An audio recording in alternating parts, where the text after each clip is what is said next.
तो गोविंद ने कहा ठीक है भाभी, ले चलोगी सब कुछ ठीक है, लेकिन पहले मैं इस घंटी से मिल लूं। मैंने इससे कहा था कि तुम बजना नहीं, और ये बज क्यों गई?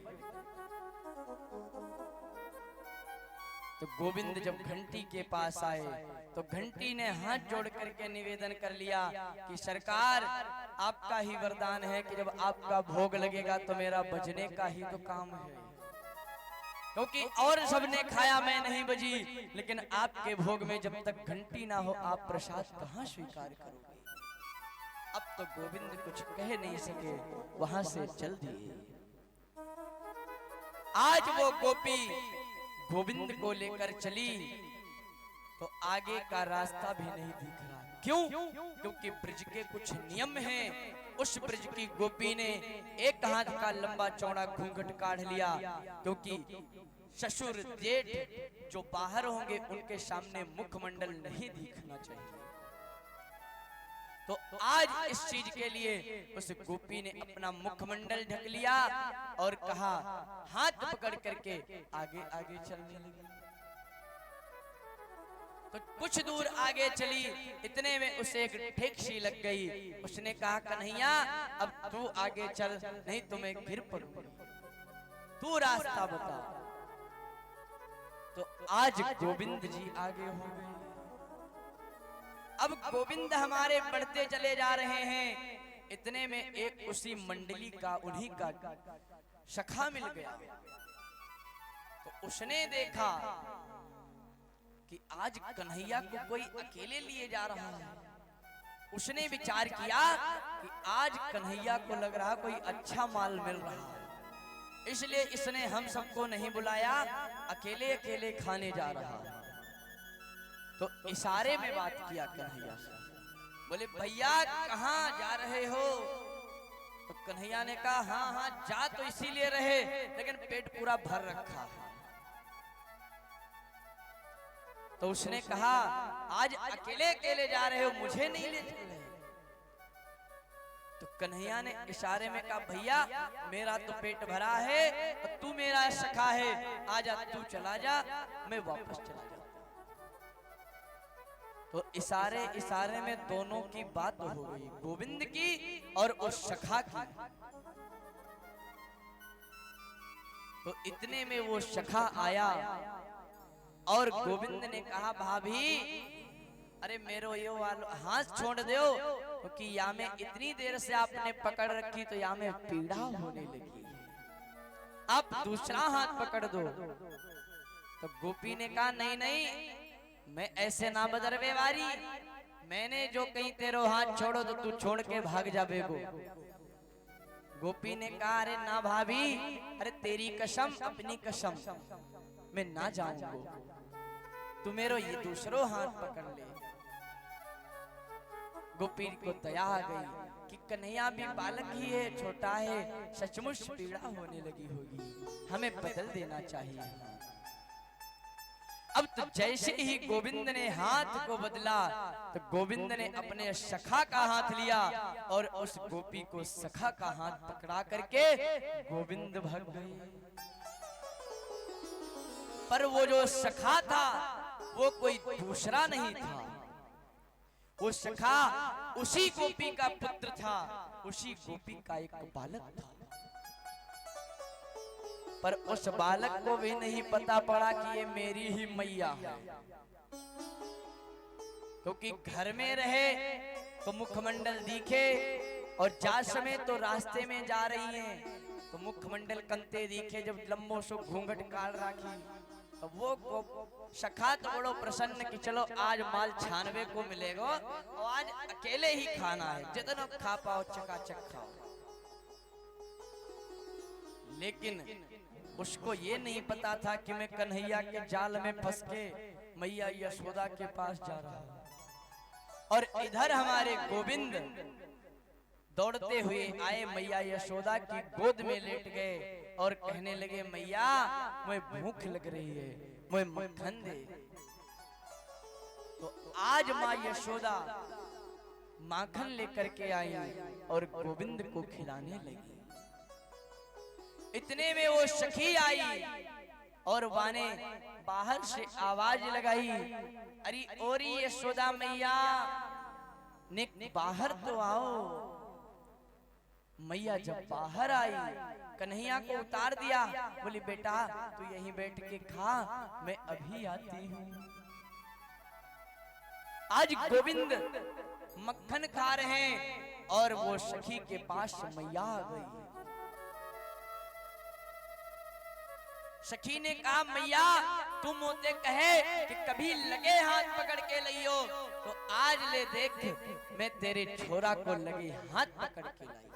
या मेरे घर में गयो चोरी करवे और अकेलो ना आए, पूरे ग्वाल मंडली के साथ गयो। तो मैया मैं अकेली या काजे और काऊ को तो ना पकड़ सकी, लेकिन तेने कही थी कि कभी लगे हाथ पकड़ियो, तो आज मैंने तेरे छोरा को पकड़ी, ले आज ले। तो मैया ने ये सब सुना ना, तो वाकई होश उड़ गए, आश्चर्य में पड़ गई कि या को आज है का गयो, या की मती कंते फिर गई। अरे मेरो लाला, मेरो कन्हैया, मेरो कनुआ तो घर में बैठो माखन खा रो, और ये अपने ही लाला को हाथ पकड़ के लाइए और मोते कह रही है कि ले तेरे छोरा को हाथ है, मैं लगे हाथ पकड़ के लाई।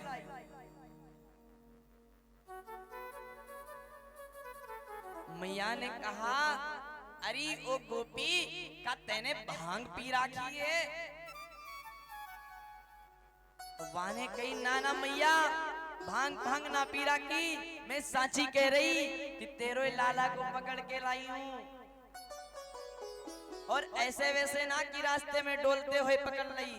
अरे याने मेरे घर में चोरी करी, तो चोरी करवे काजे मैंने पकड़ी और जई काजे लेके आई हूँ। तो मैया ने कहा अच्छा ठीक है, मेरो लाला है तो नेक अपनो घूंघट को उठा, यहाँ तेरे कोई जेठ ना है और ना तो ही यहाँ कोई तेरो ससुर खड़ो है, अपनो घूंघट को उठा, देख काऊ को हाथ किसको पकड़ राखी। अब तो उस गोपी ने जैसे ही अपनो घूंघट उठायो, तो वाने देखी कि अपने ही लाला को हाथ पकड़ राखी। अब तो वह गोपी ने अपनो सर झुकायो और अपने छोरा को ढूसवे लगी, मारवे लगी कि जा तारी के तेरो हाथ कंते मेरे हाथ में आ गयो। मैया मार पीटवे के भगा दी वाले, और फिर यशोदा मैया ने अनेक उसे खूब डांट लगाई। झूठी साची तुम सभी गोपियां हमारे लाला की शिकायत करवे आ जाती, ऐसो कछु है ही ना है कि मेरो लाला कछु करतो। मेरो लाला नेक सो भोरो भालो छोरो, वो कहीं चोरी करवे जाएगो। इस प्रकार अनेकानेक गोपियां अपनी शिकायत कर रही हैं। एक गोपी इसी तरह आई, वो शिकायत करने लगी कि मैया जब मैं अपनी गाय को बछड़े से दूर बांधूं तो कन्हैया आता है और मैं बछड़े को खोल के चला देता, सारा दुग्ध पी जाता है बछड़ा। तो मैया ने कहा ठीक ही तो करता है, भूखा रहता होगा, पी लेता होगा, और जब तू गाय दुग्धन करने जाती होगी, गौ दोहन के समय ही तो आता होगा।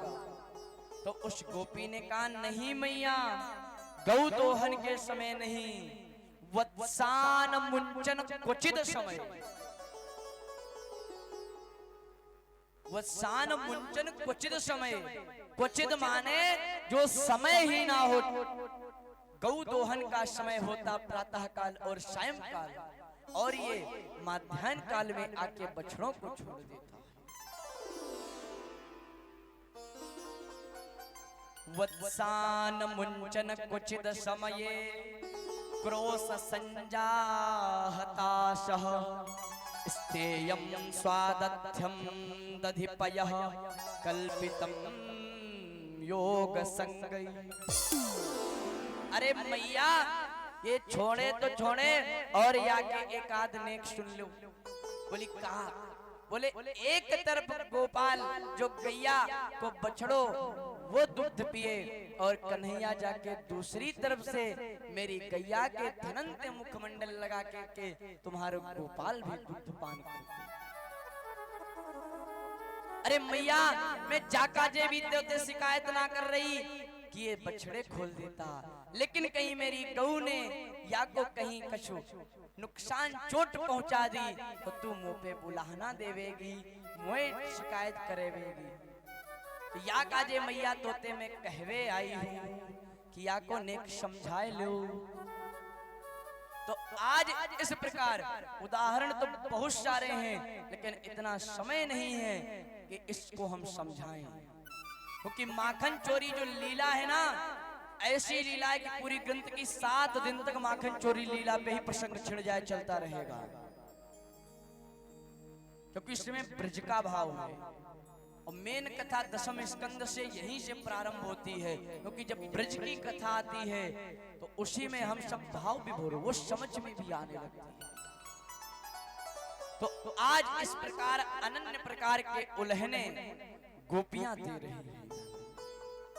तो आज मैया ने गोविंद को समझाया एक पास बैठा के कि बेटा तू काय को दूसरे के घर में चोरी करवे जातो, क्या तुम्हारे घर में खावे को है ना है? अरे तेरे बाबा ने 9-9 लाख गायन को पाल राखी, अरे तेरे घर में क्या माखन मिश्री की कमी है जो तू डोलते फिरे दूसरन के घर में चोरी करवे जाए? लाला ये ठीक ना है, या करवे से तेरे बाबा को मान घटेगो। लाला आज के बाद तू चोरी ना करवे जाएगो। आज मैया इस प्रकार गोविंद को समझा रही है और पुनः अपने कार्यधार में लग गई मैया। अब गोविंद हमारे धीरे धीरे बड़े होने लगे, तो बड़े होते हैं और अपने ग्वाल मंडलों के साथ खेलवे कूदवे कहीं जाते। तो आज गोविंद ने खेलते खेलते क्या किया, एक मिट्टी का डीला उठाकर अपने मुखमंडल में डाल दिया। आज गोविंद ने जैसे ही मुखमंडल में मिट्टी का डीला डाला, उन सखाओं ने देख लिया, बोले कि चलो आज मैं तेरी मैया से शिकायत करूं कि तैने मिट्टी क्यों खाई। आज वो ग्वाल बाल मैया यशोदा के पास आए और शिकायत करने लगे कि मैया आज कन्हैया ने माटी खायो। कैसे शिकायत कर रहे हैं? तेरे लाला ने माटी खाई, तेरे लाला ने माटी खाई, यशोदा सुन माई। तेरे लाला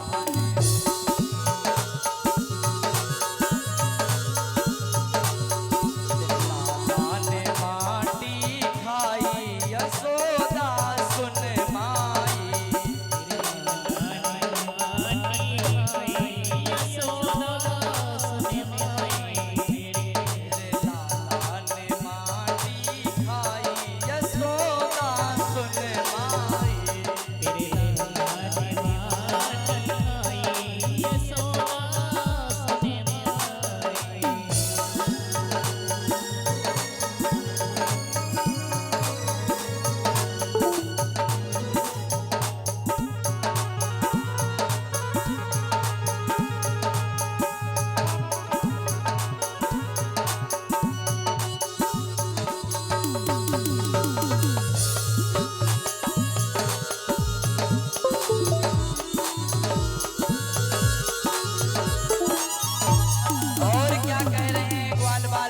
यशोदा से कि मैया जाने माटी खाई और अद्भुत खेल खेल तो मेरे साथ।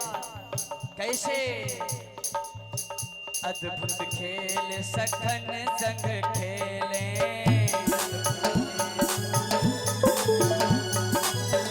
अद्भुत खेल सखन संग खेले।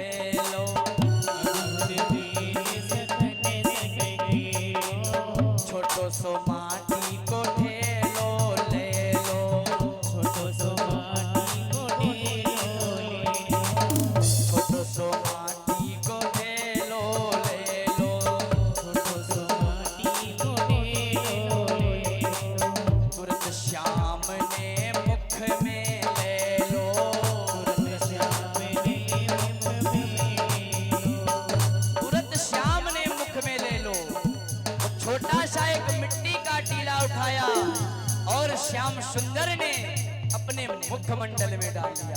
और फिर उसके बाद कैसे गटक गटक है खाई यशोदा सुन माई,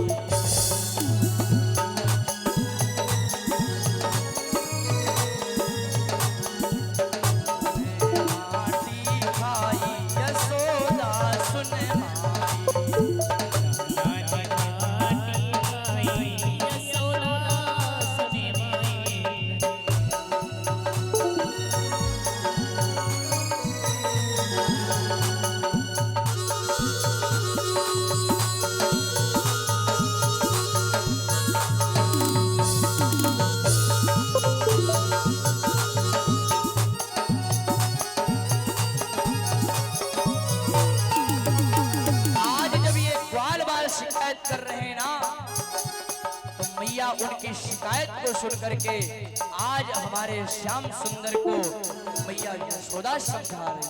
कैसे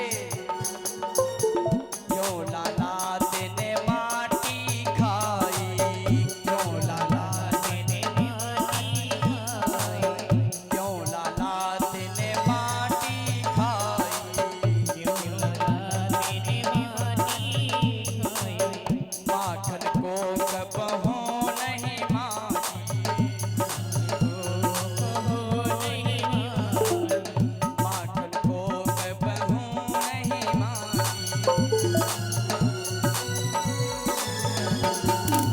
और अब यशोदा मैया एक साटी लेकर के समझा रही गोविंद को।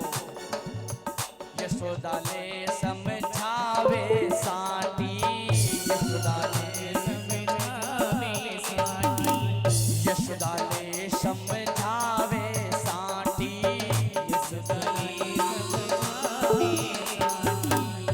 याने नेक दया नहीं आई, याने नेक दया नहीं आई, यशोदा सुन माई, तेरे लाला ने माटी खाई, यशोदा सुन माई।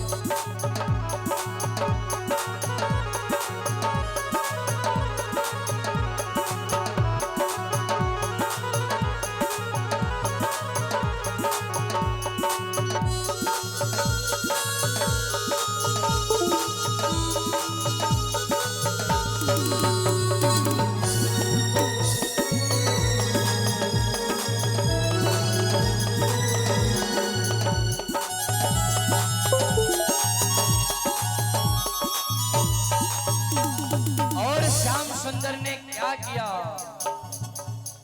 मुख के माही अंगुली मैली, मुख के माही अंगुली मैली, मुख के माही अंगुली मैली, मुख के माही अंगुली मैली, निकल पड़ी माटी की ढेली,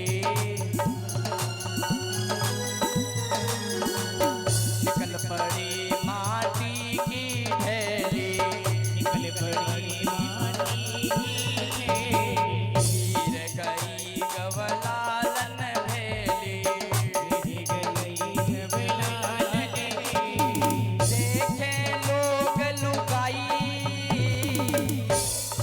देखे लोग लुगाई, यशोदा सुन माई, तेरे लाला ने माटी खाई, यशोदा सुन माई, तेरे लाला ने माटी खाई, यशोदा, तेरे लाला ने माटी खाई, यशोदा सुन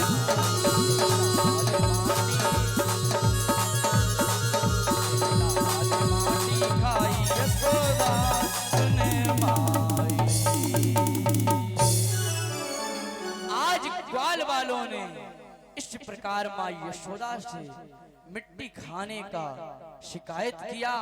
इसके प्रकार अनन्य प्रसंग आए। इसके बाद दामोदर लीलाई, उसको भी हम प्रणाम करेंगे। और अनन्य प्रकार की सुंदर सुंदर लीलाएं ठाकुर जी की आ रही हैं, उन सभी को हम प्रणाम करते आज महाराष्ट्र में प्रवेश करेंगे। क्योंकि लीलाओं को इसलिए प्रणाम कर रहे हैं क्योंकि आज गोवर्धन भगवान की पूजा भी होनी है। आज हमारे गोविंद को एक वचन याद आया कि एक समय गोविंद ने ब्रज की गोपियों से वचन दिया कि हम तुम्हारे साथ महारास रचेंगे। तो आज गोविंद को याद आया कि मैंने गोपियों को एक समय दिया था। क्या समय दिया था कि दीपावली के बाद जो शरद पूर्णिमा पड़ेगी उस समय हम तुम गोपियों के साथ राष्ट्रमंडल में महारास रचेंगे। आज गोविंद हमारे बड़े हो गए हैं। तो इधर जब गोविंद को याद आया तो गोविंद ने वंशीवट पर जाकर के अपनी टेढ़ी टांग से खड़े होकर के तिरछे खड़े होकर के मधुर मधुर वंशी बजाने लगे। वंशी को बजा करके क्या कहना चाह रहे हैं? उन गोपियों को याद दिलाना चाह रहे हैं कि जो तुमको हमने वचन दिया था आज वो समय आ गया है, अब तुम सब आ सकते हो। तुम्हारा स्वागत है इस महाराष्ट्र मंडल में, पधारो। तो आज प्रभु इस बंसी को बजा करके यही कहना चाहते हैं। लेकिन गोविंद ने विचार किया कि मैं बंसी को बजाऊंगा, ये दौड़ी दौड़ी आएंगी, लेकिन इनके जो पति हैं फिर वो क्या सोचेंगे? तो इसके लिए हमें कुछ करना चाहिए। तो आज गोविंद ने योग माया का सहारा लिया। योग माया के द्वारा गोविंद ने गोपियों को दो रूप कर दिए कि एक रूप अपने पति के पास रहेगा और एक रूप हमारे पास रहेगा। और जितनी गोपियां होंगे उतने ही हम अपने रूप करेंगे, उतने ही श्याम सुंदर बन जाएंगे। आज गोविंद ने योग माया को बुलाया। भगवनाथ पितः रात्रि शरदोत्फुल्ल मल्लिका वीक्षम्रन्तु मनश्चक्रे योग माया मुपाश्रितः। योग माया को बुलवाया और योग माया से आदेश दे दिया कि जाओ ब्रजमंडल में जाकर के जितनी भी गोपियां हैं उनके दो स्वरूप कर दो, और एक स्वरूप मेरे पास होना चाहिए और दूसरा स्वरूप उनके पति के पास। योग माया ने गोविंद का आदेश पाया, उसने अपना कार्य किया। आज इधर गोपियों ने गोविंद के मुरली की बंशी की धुन सुनी, सब बावड़ी है। आज तो गोपियां मुरली की धुन को सुन करके जो अपने कार्यों में लगी हैं वो सब कार्य बंद करने लगी, उनसे कार्य नहीं हो रहे हैं क्योंकि ऐसी श्याम सुंदर की बंशी बज रही है। आइए कुछ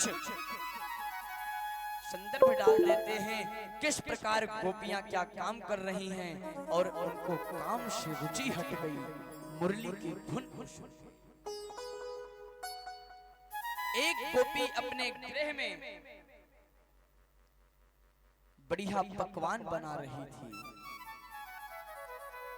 सब कुछ बना लिया, बस लास्ट में मिष्ठान बनाने को रख दिया और मिष्ठान खीर बन रही थी। खीर पूर्णतया पक चुकी थी, लेकिन उसमें सिर्फ शर्करा नहीं पड़ी थी, चीनी नहीं पड़ी थी। और इतने में बंशी का वादन प्रारंभ हुआ। जैसे ही बंशी बजी गोपी की मति फिर गई।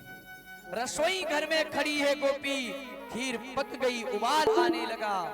उसने विचार किया इसमें अब डाल देना चाहिए शर्करा। तो शर्करा और नमक दोनों चीजें पास में रखी हैं, बंसी की ध्वनि को सुन करके इतना मदमस्त हो गई कि उसे ये नहीं पता चला कि शर्करा कौन है और इसमें चीनी की क्या है। उसने चीनी की जगह पे नमक को उठा लिया और नमक उस खीर में डाल दिया। आज वो खीर किसी काम की नहीं है। ऐसी बंसी की ध्वनि में मदमस्त हो गई। इसी प्रकार एक गोपी अपने गृह में दाल बना रही थी। सब कुछ पड़ चुका था, सिर्फ नमक रह गया था। इतने में बंसी की ध्वनि प्रारंभ हुई। गोपी ने बंसी की ध्वनि सुनते ही उसके चैन उड़ गए, सारे होश उड़ गए। उसने नमक की जगह पर दाल में चीनी डाल दी। तो दाल में चीनी डाल दी तो भी कोई दिक्कत इतनी बड़ी नहीं हुई, क्योंकि मीठा भोजन कहीं कहीं होता है। आप गुजरात साइड चले जाओ, वहां पर यदि आपको ये जो दाल चावल होता है इसमें आधा मीठा होता है। मैंने खाया है, गुजरात में गया था, वहां पर चावल में बूरा और घी डाल के लोग खाते हैं। बूरा मतलब पिसी हुई शक्कर।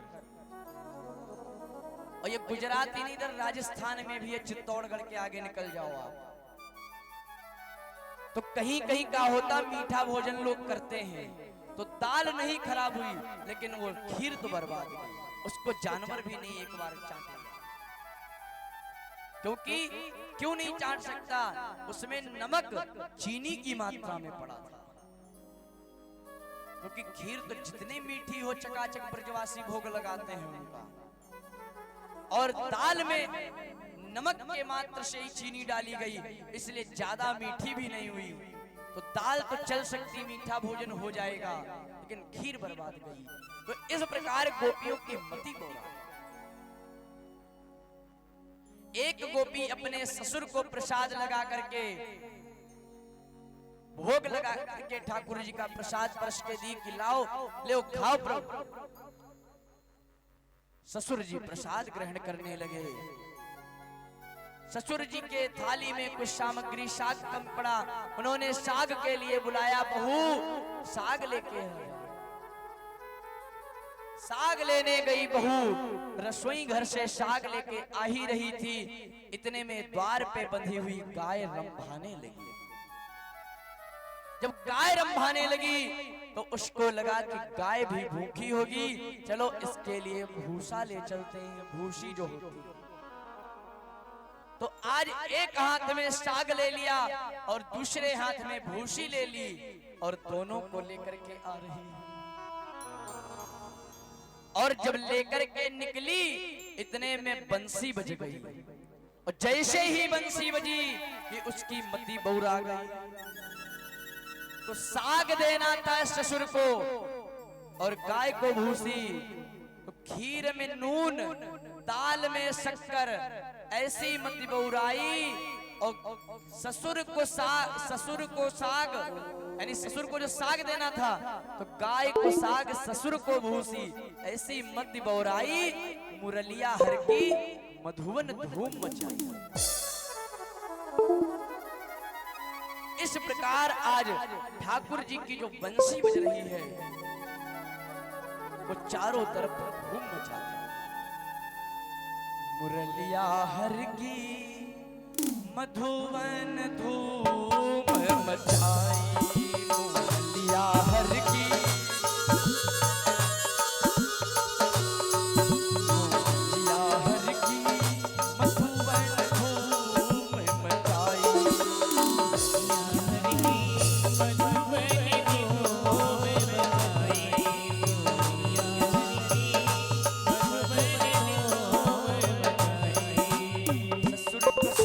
गाय को भूसी ऐसी मत बोराई, ससुर को साग गाय को भूसी ऐसी मत बोराई। खीर में नून, दाल में शक्कर, ऐसी मत बोराई। खीर में नून,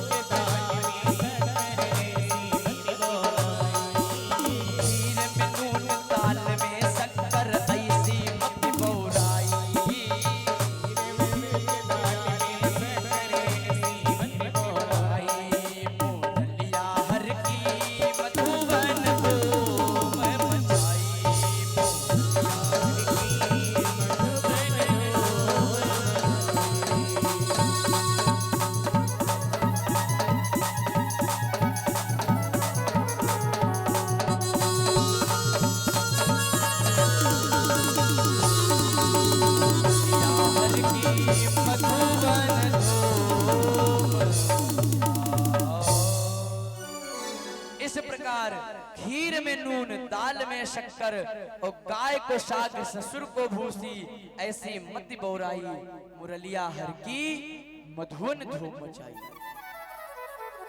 आज इस प्रकार गोपियों की मति जो है ना बौरा गई एक ठाकुर की बंशी की ध्वनि को सुन करके।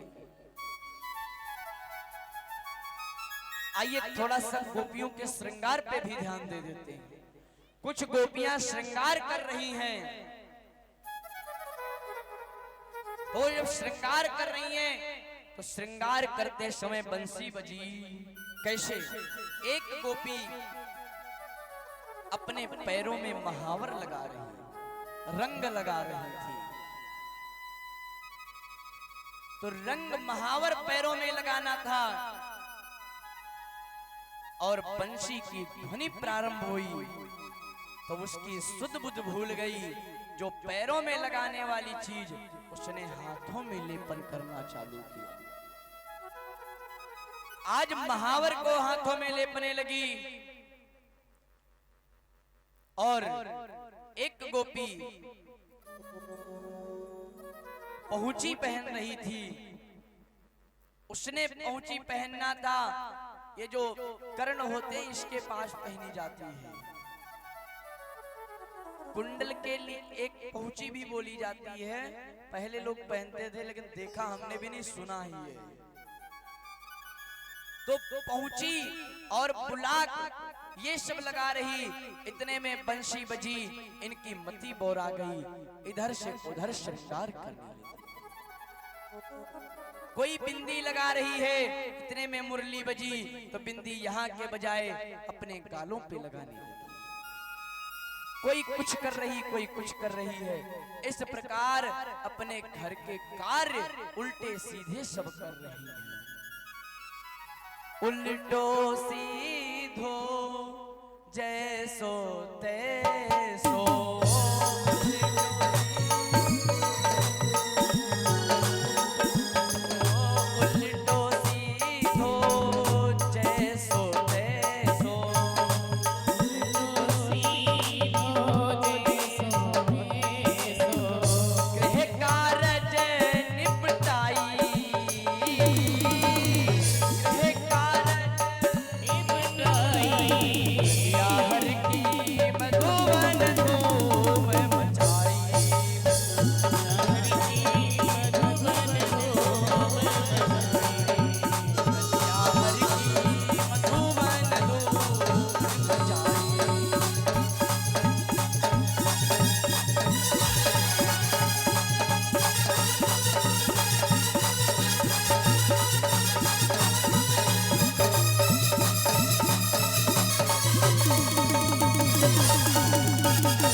समाधि भी विस्मृत हो रही है इनकी मुरली की सुनकर के। पीड़ा नारद जी दौड़े शिव समाधि बिसराई,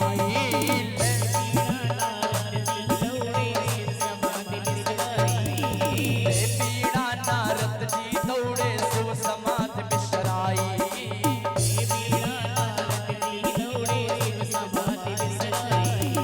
कहे प्रिया तो आई त्रिलोचन ऐसी मत बहुराई, कहे प्रिया मूर्तिया हर की मधुबन धूम मचाई।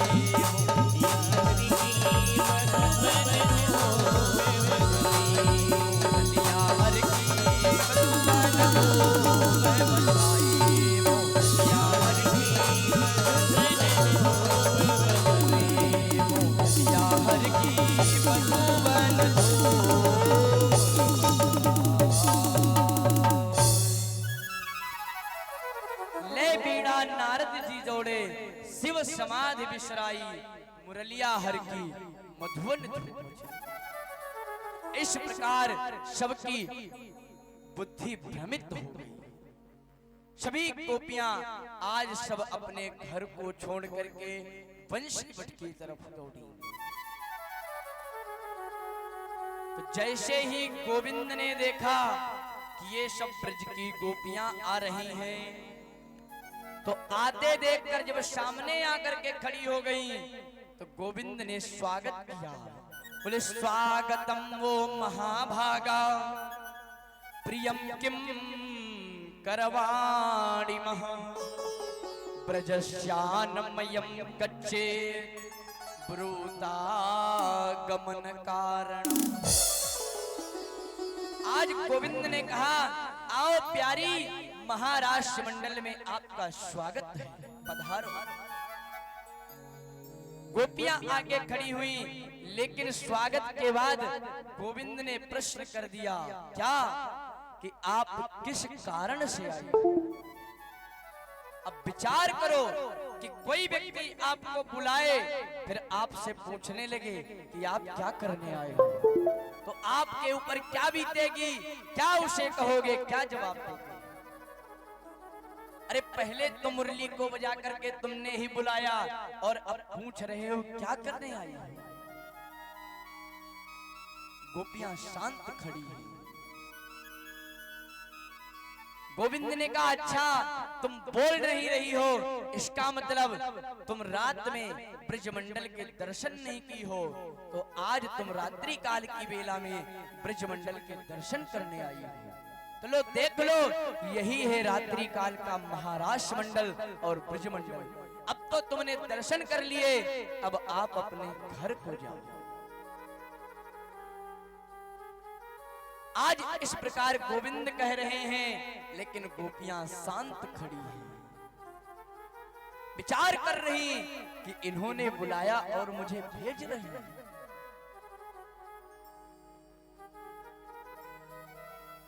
जब गोविंद ने देखा कि ये गोपियां जाने वाली नहीं हैं, तो गोविंद ने कहा कि आप सभी पतिव्रता स्त्री हो, और पतिव्रता नारी का धर्म होता है कि अपने पति को छोड़ करके कहीं दूसरे पराये पुरुष के पास ना जाए।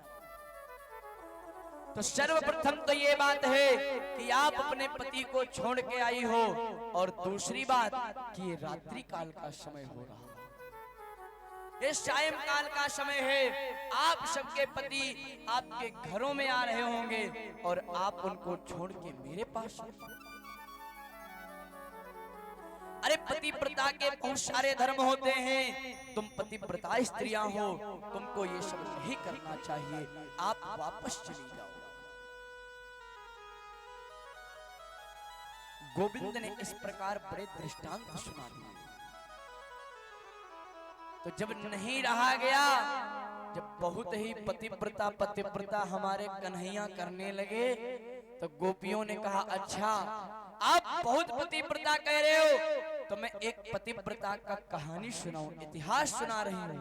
अब आप ही बता देना कि पतिव्रता कौन हो।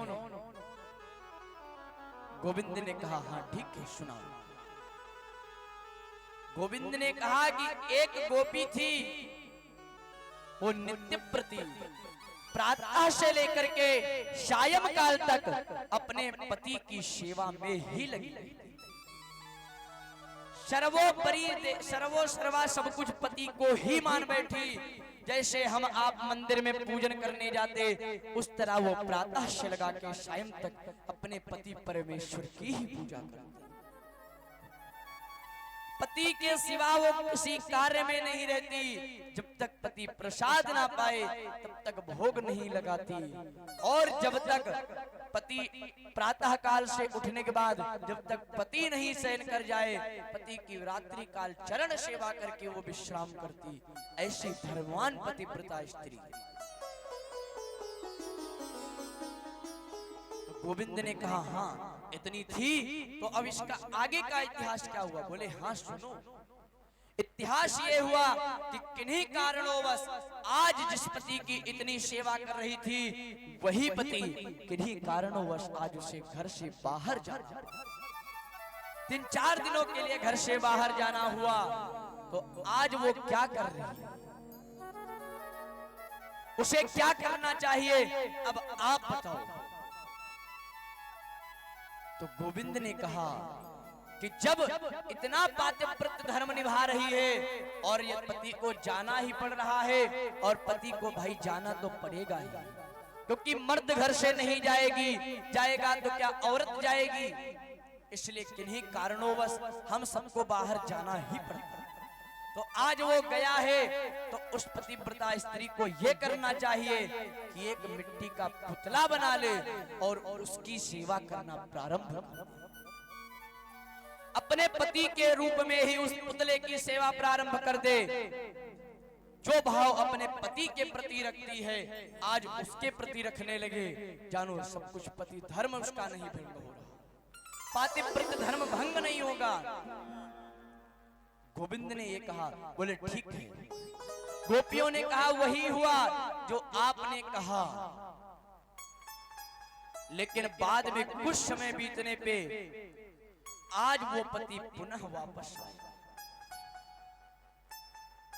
तो जब वो वापस आया और इधर वो जो मिट्टी का पुतला है उसको, जिसको इस गोपी ने पति मान रखा है, तो वो पति आज जंघे पे सर रख करके विश्राम करवा रही मिट्टी के पुतले को, और वो अपने भावना में विचार कर रही कि मेरे पति शयन कर रहे हैं। तो अब ये पति मेरे जंघे पे शयन कर रहे हैं और एक पति बाहर खड़ा आवाज दे रहा है। तो आप बताओ कि अब किस पति को हमें स्वीकार कर लेना चाहिए?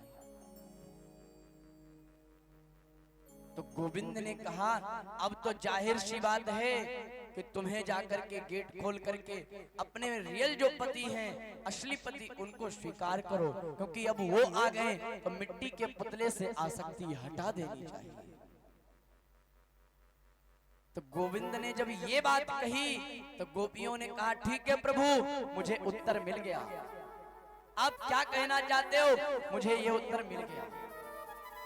अरे आज तक मैं जिन पतियों के साथ थी वो तो मिट्टी के पुतले थे, आज मैं आपके सामने हूँ, आज तो मेरे पति परमेश्वर साक्षात मेरे सामने, तो मैं उन मिट्टी के पुतलों का क्या करूं? जब ये भाव गोपियों ने गोविंद के सामने रख दिया तो आज गोविंद समझ गए कि ये ब्रजवासी जो गोपी हैं ये हमारे प्रति किसी को देख नहीं सकते। फिर तो गोविंद ने जो बहानेबाजी कर रहे थे सब कुछ छोड़ दिया। बोले ठीक है प्रिय, प्रियम किम करवाणि महा, आओ मेरी प्रिय, आपका इस महाराष्ट्र मंडल में स्वागत है, पधारो प्यारे। आज गोविंद जितनी गोपियां हैं उतने अपने स्वरूप बना लिए और सभी गोपियों के साथ गलबंदे डाल करके आज महाराष्ट्र प्रारंभ कर दिए। आज हमारे ठाकुर जी सभी गोपियों के साथ महाराष्ट्र कर रहे हैं। महाराष्ट्र करते करते आज गोपियों को थोड़ा सा अभिमान आ गया कि देखो जिसको लोग देखने को तरसते हैं आज वो हमारे साथ गलबंदी डाल करके इस महाराष्ट्र मंडल में खेल रहा है। ऐसा अभिमान जैसे ही गोपियों का आया गोविंद अंतर ध्यान हो गए, क्योंकि वो नहीं चाहते कि अभिमान किसी के अंदर आ जाए। हम सबके अंदर भी अभिमान बहुत जल्दी आता है और जब अभिमान आ जाता है ना तो हम जितने उठे होते उतना ही नीचे गिर जाते हैं। इसलिए कभी किसी भी चीज का हमें अभिमान नहीं करना चाहिए कि मैं इतना ये चीज से सामर्थ्य हो गया हूं। आज उन गोपियों को अभिमान जब हो गया कि मैं ऐसा हूं, ये हो गया, हमारे साथ ये है, तो गोविंद अंतर्ध्यान हो गए। जब गोविंद अंतर्ध्यान हो गए सबके साथ से तो सभी गोपियां इधर एक दूसरे का मुखमंडल देखती हैं और ढूंढने लगती। सब कह रही कि कहां है कन्हैया, कहां गया। एक दूसरे को सभी गोपियां देख के कह रही हैं। चारों तरफ वन में राष्ट्रमंडल में इधर उधर डोल रही और सभी विरह करने लगी, रुदन करने लगी कि कहां गया गोविंद। आज सभी गोपियां और स्वयं साक्षात हमारी श्यामा जी गोविंद के विरह में रुदन कर रही, कह रही अरे गोविंद कहीं हो आ जाओ, क्योंकि हमारे लिए तो प्राण धन आप हो। जो सुख है सो आपसे हमको प्राप्त हो रहा है। सबको छोड़ के मैं आपके शरण में आई हूं, आप तो मुझे अपनाओ। आप इस तरह मुझे छोड़ के क्यों चले गए। आज गोविंद से रो रो करके गोपियां कह रही कि प्रभु हे प्राणनाथ, जो ये सुख है सो आप दे रहे हो, यदि मुझे कष्ट भी मिल जाता है थोड़ा सा तो ये मेरे कर्मों का फल है। आज मैंने अभिमान कर लिया तो आप मुझे छोड़ के चले जाओ। हे प्रभु आप मेरे पास आ जाओ। आज मैं इस दुख का पश्चाताप कर रही हूं, आप आ जाओ। मुझे सुख भी प्यारे हैं और आपके दिए हुए दुख भी प्यारे, लेकिन हे प्राणनाथ आप मेरे पास आ जाओ। गोपियां रुदन कर करके कह रही कैसे। सुख भी मुझे प्यारे हैं, दुख भी मुझे प्यारे हैं, छोड़ूं मैं किसे भगवन, दोनों ही तुम्हारे हैं। सुख भी मुझे प्यारे हैं, दुख भी मुझे, छोड़ूं मैं किसे भगवन, दोनों ही तुम्हारे। सुख भी हमें प्यारे हैं, दुख भी हमें प्यारे हैं, छोड़ो किसे भगवन, दोनों ही तुम्हारे।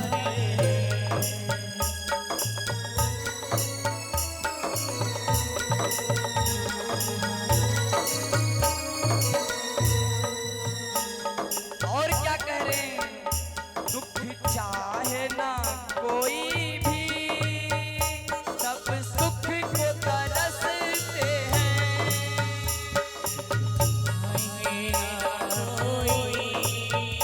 सब सुख को तरसते हैं। दुख चाहे ना कोई भी, सब सुख को तरसते हैं। सुख चाहे ना कोई, सब सुख को तरसते हैं। सुख में सब हंसते हैं, दुख में सब रोते हैं।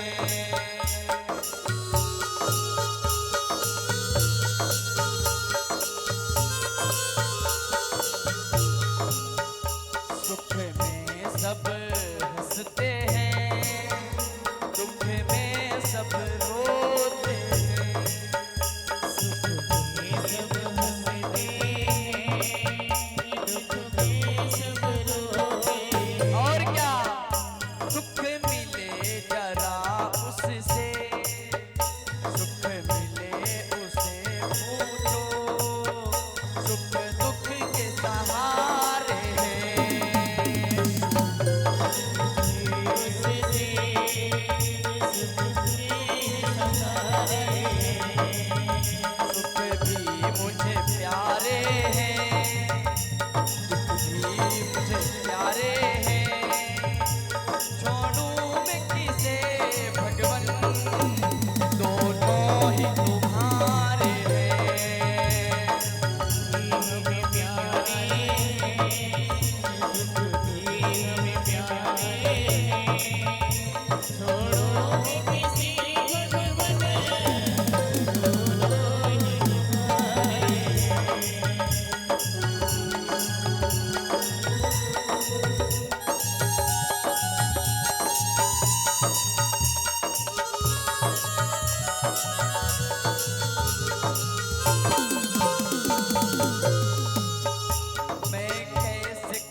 कैसे कहूँ मुझको ये दे दो या वो दे दो। कैसे कहूँ मुझको ये दे दो या वो दे दो।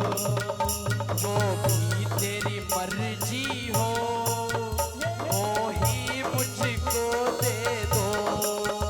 जो भी तेरी मर्जी हो वही मुझे दे दो। जो भी तेरी मर्जी हो वो ही मुझको दे दो।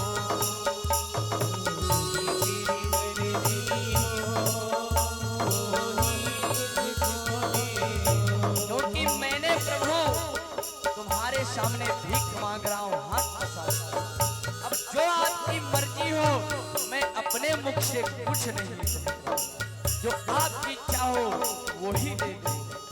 मैंने तेरे आगे ही दोनों हाथ पसारे हैं। मेरे आगे दोनों हाथ पसारे सुख भी मुझे प्यारे हैं, दुख भी मुझे प्यारे हैं।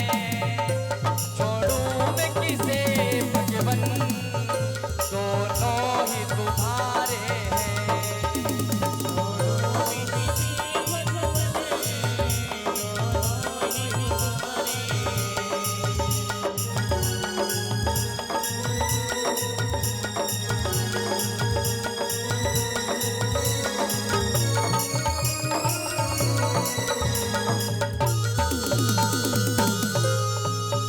दुख में तेरा शुक्र करूं, दुख में फरियाद करूं।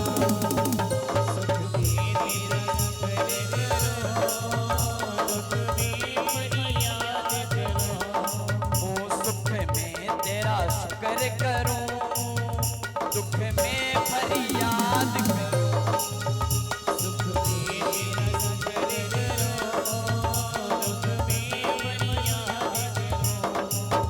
जिस हाल में तुम रखो उस हाल स्वीकार करूं। जिस हाल में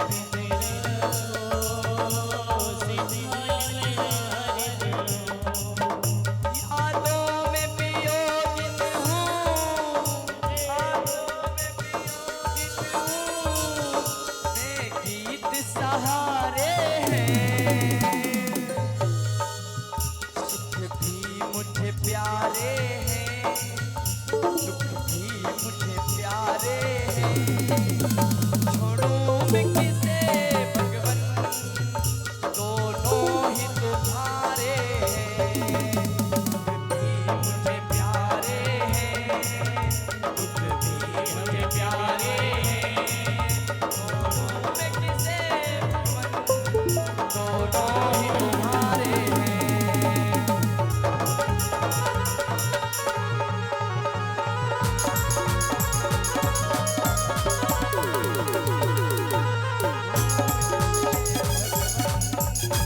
दोनों ही तुम्हारे हैं। हे प्रभु आप मुझे छोड़ के कहां चले गए? आ जाओ प्राणनाथ। आज जब इस प्रकार हमारे गोविंद ने गोपियों के विरह को देखा तो पुनः वापस आए और गोपियों के साथ महाराज करना पुनः प्रारंभ कर दिए। अब महाराज तो आगे बहुत दूर तक की चर्चा है और समय अपनी सीमा पर है, तो आइए कथा के माध्यम से जो सेवा हो सकी वो हो गई, क्योंकि समय अधिक हो रहा है। 11 बज भी गया है, 11:10 हो रहा है। 12 बजे के बाद ठाकुर पैर पूजना चाहें, कन्यादान करना चाहें तो अवश्य पधारें और अपने सहयोग ठाकुर जी का कन्यादान करें, क्योंकि यह अवसर हमें बार बार नहीं मिलता है। अपने बालक बालिकाओं का पाठ ग्रहण कर लेंगे उससे सफल होगा, लेकिन आज यदि मैं भगवान का पाणी ग्रहण कन्यादान कर दूंगा तो ये हमारे जो कर कमल हाथ है ना, ये तृप्त हो जाएंगे, धन्य हो जाएंगे। इनसे जो भी हमने आज तक पाप किए होंगे, जैसे श्रावणी के दिन सारे किए हुए साल के पाप नष्ट हो जाते हैं, उसी तरह आज यदि हम ठाकुर जी का विवाह कर देंगे तो हमारे किए हुए पाप सब धुल जाएंगे। इसलिए आप सभी अवश्य पधारें और भगवान की मंगलमयी पावन कथा को भी श्रवण करें और ठाकुर जी का पाणी ग्रहण करें बड़े धूमधाम से। तो आइए एक छोटा सा भाव गोविंद के चरणों में, उसके बाद भगवान की मंगलमय आरती। अरे काली कमली वाला मेरा यार है, काली कमली वाला मेरा यार है, मेरे मन का मोहन तू दिलदार है। ओ काली कमली वाला मेरा यार है, यार है, मेरे मन का मोहन तू दिलदार है।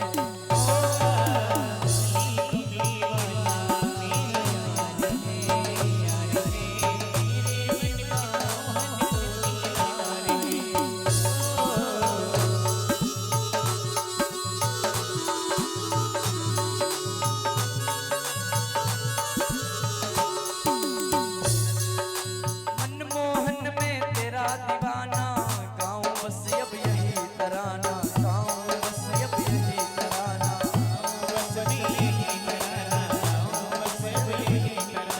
श्याम सलोने तू मेरा इतबार है, श्याम सलोने तू मेरा इतबार है, मेरे मन का मोहन तू दिलदार है। ओ काली कमली वाला मेरा यार है, यार है।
लाल की जय हो।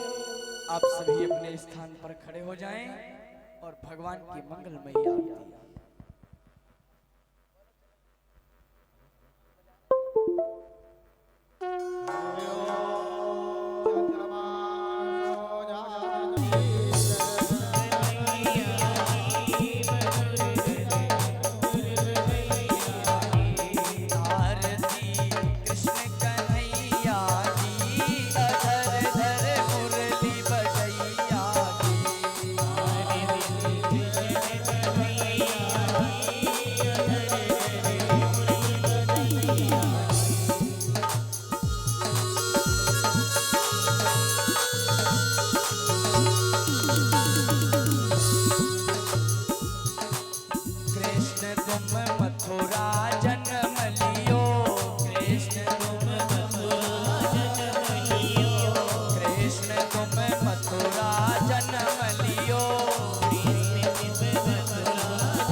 यशोदा के छैया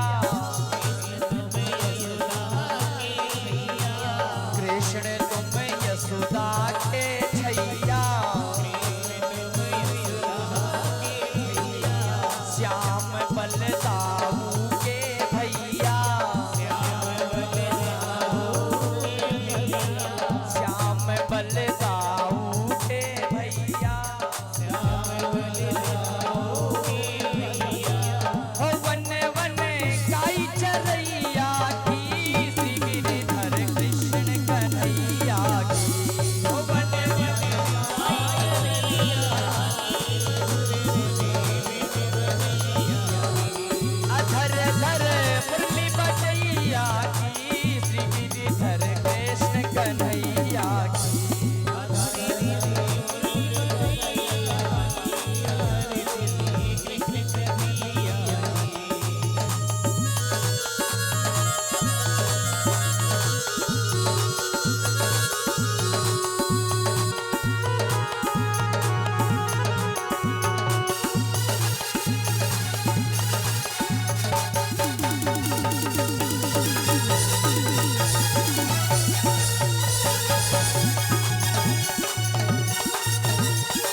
अर्जुन के प्यारे